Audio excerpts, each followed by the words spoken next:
Assalamu alaikum. Welcome back to Ask Islam. Now, if you're feeling like you're on stage 24/7, we've become obsessed with how we're perceived, leading to a loss of our true selves. And there's a huge anxiety about cancel culture. Let's be honest.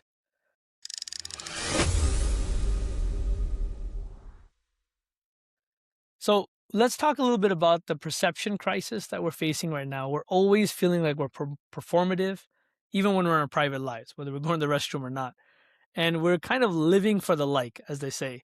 It's a creating kind of a generation that we're terrified of being authentic, being something that's off-brand in a way. I'm here with my co-host Khwaja Fahad Ahmed from New Jersey. Khwaja Saab, what are your thoughts? Just to jump right into this. Yeah, I mean, this is an epidemic that we're going through, another kind of epidemic, a crisis we're going through. But this issue has been there with us since the start of civilization, where people look for some kind of validation from a society that is around them, right? The only difference is now with technology, with social media, that need of validation has exceeded a lot more. So I think we need to really get down to the problem. Like, what is the issue and how we can solve it? So we're imams. Again, we're going to give a perspective from Islam, but we have to address the problem first. So, to your point, I think the biggest problem is we're people pleasers. We've become people pleasers beyond the whole pushover aspect of it. I feel like each one of us, whether we're on social media, for example, every time you take out your phone, you take a picture, at a restaurant. What are you about to eat first? Making sure the rest of the world knows before you indulge in it. So I don't even think we're going to get into this idea that we're doing things that are superficial, and I think that's a whole nother issue. I think right now what we're seeing, whether it's our workforce, our schools, we're constantly living the energy of other people, validation, so to speak. Like Correct. that crisis is here. Correct. Exactly. And so, if again, I want to go back to a little bit, in the beginning of the civilization time, there were hunters that were responsible to gathering the food, and it was expected of them to like, go out there, grab food, and then you'll be validated that you are doing your job as you're supposed to. And these days, people are trying to find their roles, what is their role in the society, and to fit into that society, which everybody wants, they sometimes pivot themselves to a place where it becomes extremely harmful for them. It's not effective for them or the society. And this is where we see not only adults going, but also our children, our future generation are also going towards that, where they're destroying their lives, trying to get this false validation, which is only destroying them. And this is not a young person problem. I think this is everybody. There are Yeah, yeah. what they call WhatsApp warriors. There are adults, our True. babajis, that are sitting on their phones and constantly on WhatsApp as well, doing the same thing, trying to get that validation. When we're at home, we're trying to do those things that would be perceived as cool and on brand. And I think this is just so earlier we mentioned about food, right? So there's studies being Mm, done on how much images are being posted on Instagram, for example, of food items. I just want to quickly cover this particular study because okay. for me it's very important. One aspect of it, they say, is that social media users are getting stuck in what they call a feedback loop, meaning they're constantly feeding whatever energy they receive from the people. So, for example, if I'm going to post a picture of of food that I'm about to eat, first of all, there's a whole innate issue with that, where you have to post something that you're about to eat. You're as if you're constantly having to share your story with the world. Sometimes the world doesn't care. In fact, most of the time they don't care. But the reason why it's happening, I think, is validation. You want your validation. You want to be like, I ate this amazing food. Everybody else liked it. Therefore, I enjoyed it. Meaning, we're almost putting the happiness at this threshold of people's validation. I can only be happy once people are, excited and happy. And this is again proven. So here they say that people are posting pictures only of those things that are likable items, meaning they're having to consume these items or purchasing these items. What are they? Unhealthy. Why? They say because they only people like items that arouse them. Imagine there's an arousal aspect of food itself. So much so that part of the study even says that if you have food that's the color blue for any reason, people won't like it. Why? Because it's not arousing. So just imagine that for a moment. It's gotten to a point where even the photos and the pictures and the things that we're posting, we're so careful about people pleasing and validation, whether social media or otherwise, that we'll even start changing the consumption, changing what we're eating, what we're doing. And it's not just the food, obviously. It's the spectrum is, is quite wide when it comes to, for example, haircuts, when it comes Right. to the way we wear our clothes, the way we do our makeup, the way we dress ourselves on a daily basis. Sometimes, if it was 10 years ago, that would not even be accepted, but now it's accepted. For example, I'm giving you my personal example. I remember in high school, it was a long time ago now, but in 2001, 2002, um, if you wore tight pants as a guy, oh man, you would get roasted. It was not accepted in high school that any guy would wear tight pants. It has to be baggy pants. Yep. But nowadays we see a completely different culture Yep. where the clothes are just stuck to the skin, right? Barely any movement, but now it's accepted. Again, because they got some validation through those things, and that's why now it's Yeah. accepted. Well, while we were doing this, I came across another article. I don't have it in front of me right now, but they talked about trend fatigue. Mm. Exactly what you're saying, that even clothing trends are changing so rapidly that there's a fatigue where we can't even keep up anymore. And it boils down to that, the paradox of choice. We talk about this, right? Is a famous concept where if you go to a grocery store and you see 100 different cereals, you're more likely to buy no cereal than if there were only three choices. This is why places like Bro, Costco and this Aldi and, that was and the In and biggest Out are struggle. succeeding. Sorry to cut you off. That was the biggest struggle I had when I came back from the islands to mainland. Yeah. Is when I went to the grocery store. I'm like, how am I supposed to make the decision? Because on the islands, you have like one cereal box, few items on the shelf, and that's it. That's what you're gonna eat. But Yep. here, there's like millions of choices. It's difficult to choose what you want to eat, and that's what it is. The fatigue is Yeah. real. No, that's what I said. Look at the business models of successful companies. Look at Apple, for example. They have two or three models. That's it. Two or three products. They sell more. Samsung's got so Yeah. many, and they're not able to sell as many, at least in America. The same is true with Jack in the Box versus In and Out. In and Out's got you three burgers, and that's it. You get three burgers. Pick one, and people do pick it. Whereas in Jack in the Box, literally, it's a Jack in the Box. You can pick anything. You can have a taco and a fajita and a burger in the same meal, and that's just. But again, not to take away from it, but I Yeah. think the point here is that this paradox of choice is also connected to this validation requirement, and that we're so eager to get validation from people that, there's a new cancel culture. I want to just throw this in there as well because I feel like it's important, because part of the validation is that we're afraid of what people are going to not like. One thing is, of course, we want people to like certain things, but there's a whole other realm of cancel culture that's existing, and this can happen in our homes, it can happen in our workplaces, it can happen on social media. So one quick study again I want to just quickly share it, which is talking about this very element of cancel culture. It says at an individual level, so we're not talking about the social level, there are targets of cancel culture there that are likely to develop high levels of anxiety. Again, a lot of things can develop anxiety, but these are some of these studies that show that kids or adults are so anxious that what if what we say people won't like it? Again, that validation issue. Now, it gets to a point when they can feel social isolation when they are canceled, and most importantly, they say there is more observed rise in cases of self-censorship, where people will avoid expressing themselves to prevent backlash. And that I feel like we're seeing, where people are not being themselves anymore. People, and this is part of the validation. I need to make sure so and so likes me or people like me. Even when you ask people how your day is, it's always a political answer, a politically correct answer. It's this wishy washy kind of conversation because we've ingrained this in our society so much. You know what I mean?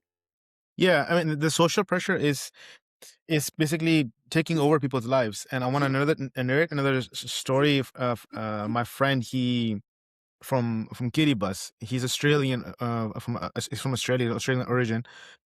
He told me once a story that he was once in a crowd in an outcrowd, a bit remote, and over there was a woman that was getting assaulted, and everybody made a circle basically around them, and they were just watching the husband abusing the woman, and this man stepped up to try to save her, and as soon as he stepped up, another guy came out of the circle and just knocked him out. And he's like, like, why is this happening to me? Like, why I'm trying to help this woman, and why am I getting knocked out? Another guy person comes and he also punches him. And afterwards, he goes and he tells his family, the local people that were there, that was a part of his family. He tells them, like, look, this is what happened to me. What did I do wrong? And they all started scolding him. They're like, no, you were in the wrong, because it's against our society to interfere in other people's business while this was happening in the public. So Yeah. now he basically got canceled by the said society because what he did was against the norm of the society. And this is exactly what happens, that today, even if you know and you believe that something is right and you stand up for it, because the society tells you no, we have established that this is wrong, therefore you better stay quiet. And Yeah. this is happening all around us.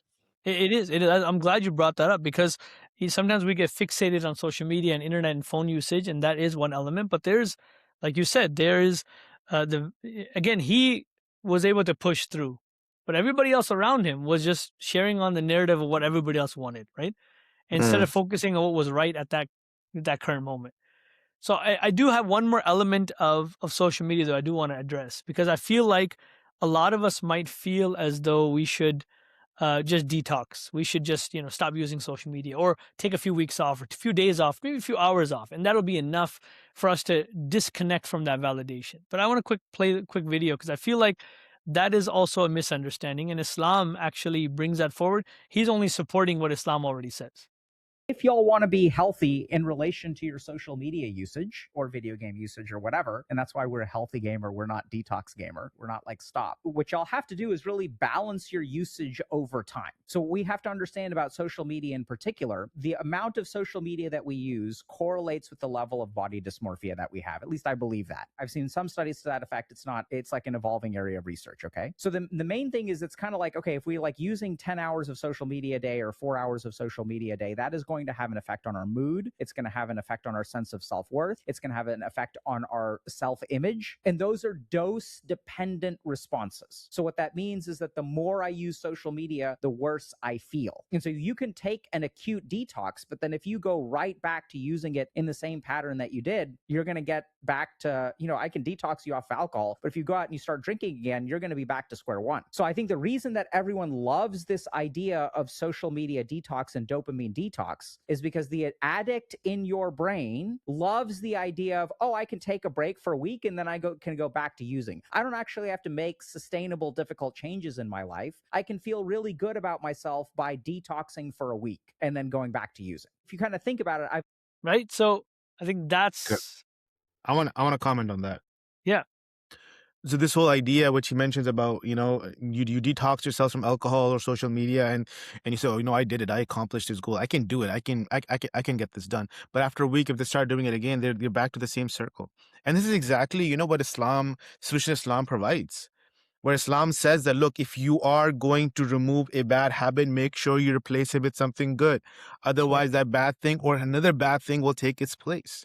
And that's exactly what's happening these days, that when it comes to validation, if you are used to getting validated by social media, by these by your social circles, with some kind of peer pressure, if you are removing these toxicities from your life, you better replace it with something else, 100%. because we are built in a way we have to uh, make sure that we are pleasing Allah Ta'ala, we're pleasing God, and doing things for the sake of Allah alone.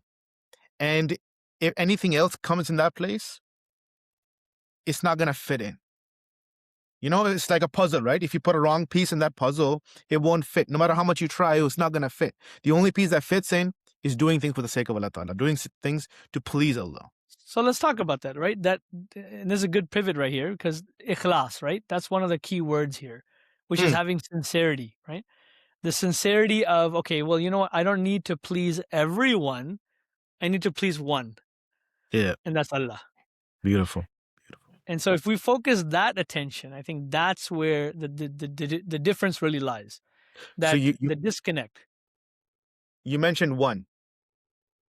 You mentioned one, right? So Uh-huh. that in itself, ikhlas, right? Akhlasad, that in itself, the meaning of that word is also that something that is pure, that is not mixed with anything else and any other impurities. Because as soon as you mix something else to it, then it becomes impure. So when you are being sincere, when you are doing something for the sake of Allah Ta'ala, for the sake of God, it has to be only for the sake of God. It can't be half-half. It can't be Uh, like, yeah, you know what? I'm gonna do this for these people, and yeah, sure, I will do it for God too. yeah. It can't be that. Yeah. Then it becomes invalid.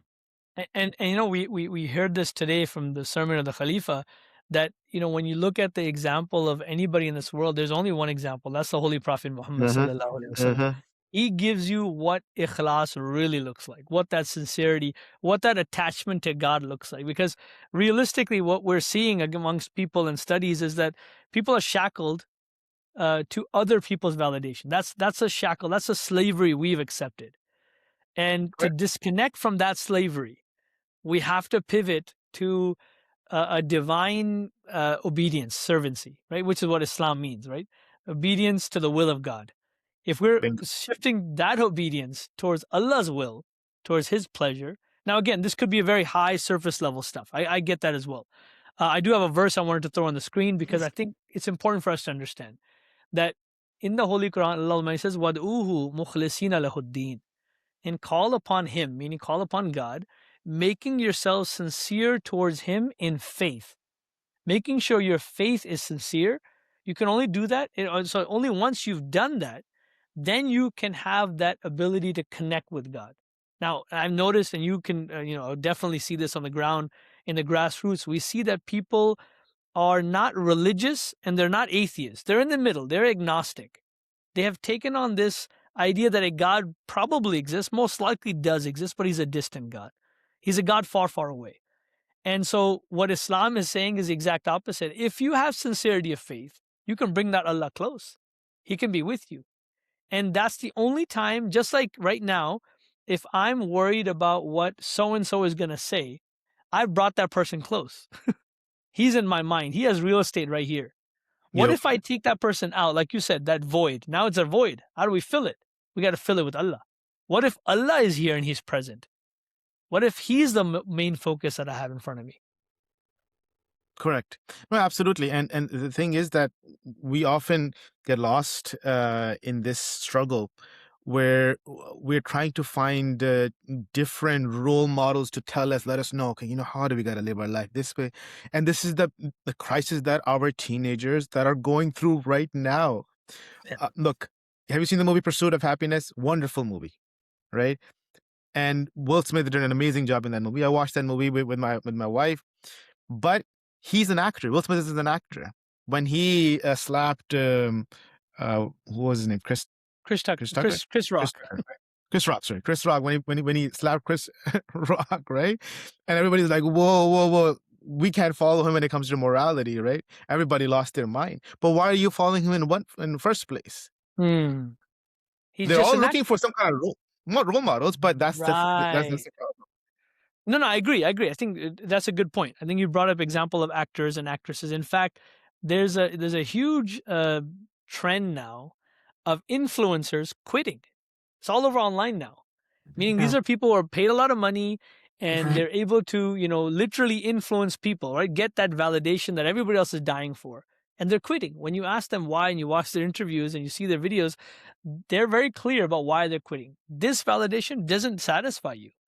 And that's where, Yeah. again, it goes back to Allah Almighty, right? Where the promised Messiah, alayhi salam, Mirza Ghulam Ahmad, the founder of the Ahmadi Muslim community, actually said in his book, Philosophy of the Teaching of Islam, he says, people listen to a sound or music, right? They fall in love with it, whether it's the love of your mother or your spouse, or all of that love is just an ounce of the love of God. And that's why when we look at the example of the Holy Prophet Muhammad sallallahu alaihi wasallam, what do we see? It's not that he didn't love people around him. It's not that he didn't help and serve people around him. He did all of that. But he first connected to Allah, and through Allah, he loved others. And that's not an easy task to do. But the ask here is, at least for us who are listening, should understand that don't feed validation as your primary focus when you're doing anything. Validation of people. Forget the validation of people. It's very easy to fall prey to it, but forget it. If you're able to forget it, then I feel like you're able to be free. Yeah. Prophet Muhammad sallallahu alaihi wasallam, that reminds me, sallallahu alaihi wasallam, he said that even a small amount of showing off is shirk. And this is what it comes down to. The scholars have mentioned, they have said that ikhlas, with sincerity, is when your deeds are the same in public and in private, or even better in private. And riya, or showing off, is preferring the side of people over the side of Allah. And we see this thing happening these days where people prefer the side of Allah, prefer the side of people over the side of Allah Ta'ala. But when you look at the life of the Holy Prophet Muhammad Sallallahu Alaihi Yes. Wasallam and his companions, and how Holy Prophet Muhammad Sallallahu Alaihi Wasallam trained those companions in such a way where they did everything for the sake of God. And I want to mention one story over here of Hazrat Abu Bakr Siddiq Radhiyallahu anhu, when he was when he became the Khalifa. That Hazrat Umar Khattab Radhiyallahu anhu, when he saw that, I know everything about Hazrat Abu Bakr Siddiq Radhiyallahu anhu, what he does every single day, where he goes, but there's one thing I don't know what he does. That before Fajr prayer, he goes somewhere. I don't know where he goes. So then he started following Hazrat Abu Bakr Siddiq Radhiyallahu anhu, and he saw that he went to the outskirts of, Medina. And this was his regular schedule. And Hazrat Abu Bakr Siddiq Radhiyallahu anhu went to somebody's house, and then he stayed there for a while, and then he came outside. So Hazrat Umar Siddiq Radhiyallahu anhu, then, after Hazrat Abu Bakr Siddiq left, he went into the house and he saw that there's a blind lady that is lying down and is very old. And he asked her that, the man that who comes to you, what does he do? He's like, I don't know who that man is, but he comes, he sweeps the house, he cleans up everything, he prepares food for me, and he makes sure that everything is nice and tidy, and then he leaves. I don't know who he is. So Hazrat Umar al-Khattab Radhiyallahu anhu, he left, and envying Hazrat Abu Bakr Siddiq Radhiyallahu anhu. And then after Hazrat Abu Bakr Siddiq Radhiyallahu anhu passed away, Hazrat Umar Radhiyallahu anhu made sure that work continued. And then he would go to her house, clean up, and then give her food. So when he gave the food to that old blind lady, she asked him, has your friend passed away? And Hazrat Umar was shocked. Like, how do you know that he has passed away? And she said that whenever he would offer me dates, he would take out the pits out of them to serve me those dates. And today there are pits in my dates. Hazrat Subhanallah. Umar Radhiyallahu anhu, he said he was so shocked about this. He said, that that the caliphs are tired after you, O Abu Bakr. The caliph Well, is tired after you, O Abu Bakr. That your example that you have set is amazing, is phenomenal. That it's difficult for us to follow. So this is something that the companions, the Holy Prophet Muhammad Sallallahu Alaihi Wasallam, did in private, just for the sake of Allah Ta'ala. Did not want anybody to know. yeah. How beautiful is that example? Yeah. No, and that's key. That's what I said. In private nowadays, we see people who are using their phones, right, trying to take pictures in private, even posting when they're in the restroom, right? There's studies on that as well, I'm sure.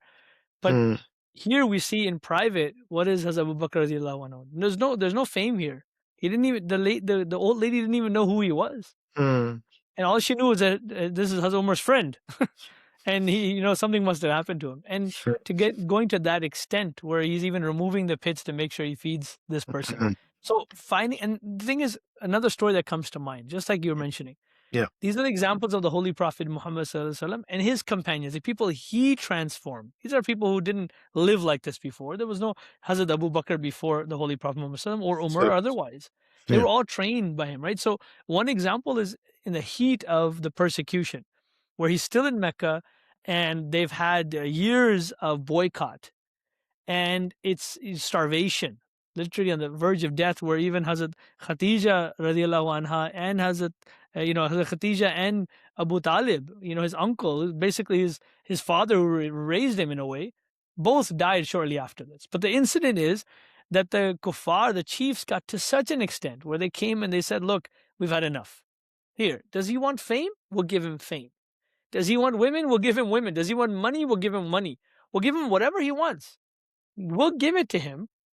Just tell him to stop with this truth. Mm, The talking about our idols. Just tell him to stop. Again, trying to cancel him, right? And giving him the riches and the fortune of what people are seeking for today and the validation.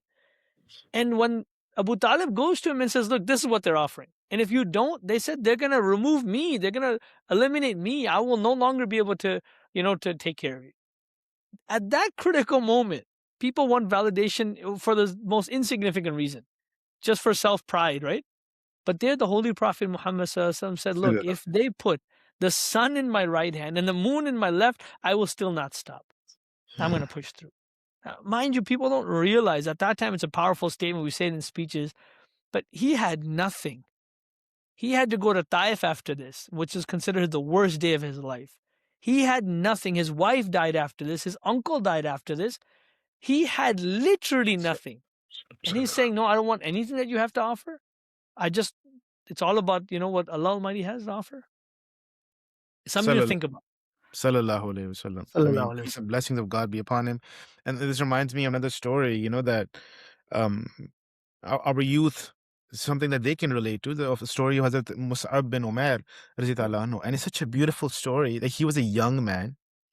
And he was a rich, wealthy young man who had all the luxuries and comforts, of the world. And he used to wear these Yemeni shoes that were, that was a pretty big thing. These days, people are into shoes, right? So he used to wear these Yemeni shoes that was like the best thing you can have at that time. And everybody would look at his clothes and they would envy, like, this guy's. Yeah, the Jordans of that time, huh? The Jordans of that time. Exactly. This guy got style, right? And he was invited to all these, gatherings where kids were not even allowed, young people were not even allowed, but he was allowed because of his status. And one day he followed Holy Prophet Muhammad sallallahu alaihi wasallam into Dar Arqam, where the Muslims used to get together and pray in secret. And he heard their teachings, and he was so inspired by it, it changed his heart, that he became a Muslim. He was scared of his mother, as his mother was the one who was the most influential. And so she cut him off completely. And she's like, I have no connection with you. And he wished he preached to her as well, but she didn't, accept. Eventually, there came a time where Hazrat Mus'ab bin Umair radiyallahu anhu walked into this gathering of Muslim where he was wearing, raggedy clothes. And all the Muslims, they bowed their head. And Rasul Akram sallallahu alaihi wasallam, looked at him and, gave him some confidence, boosted his Morale. morale. Yeah. And then fast forward to the time of the Battle of Uhud, where when he was martyred, there was not enough cloth on him to cover his body. And when they would pull the cloth to cover his face, his legs, his feet would become naked. And when they would cover the bottom part, his face would become naked. And this is the man who lived in luxury and let all of that go for the sake of Allah Ta'ala. Imagine how Allah Ta'ala would reward him because of the sacrifice he made for the sake of Allah Ta'ala. And this is what reality is, that when we take this temporary world and we look for validation from this temporary world over the next world, over the pleasure of Allah Ta'ala, then we don't become, content in this life or in the next. Was Hazrat Mus'ab bin Umair, was he happy in this life? He was. Was he content? Was he in peace? Yes, he was. Did he have peace of mind? Yes, he did. So this is something which we have to analyze ourselves. And that's why I think, to your point, that, for those who are watching, this is not high level stuff. Oh, I need to be a saint.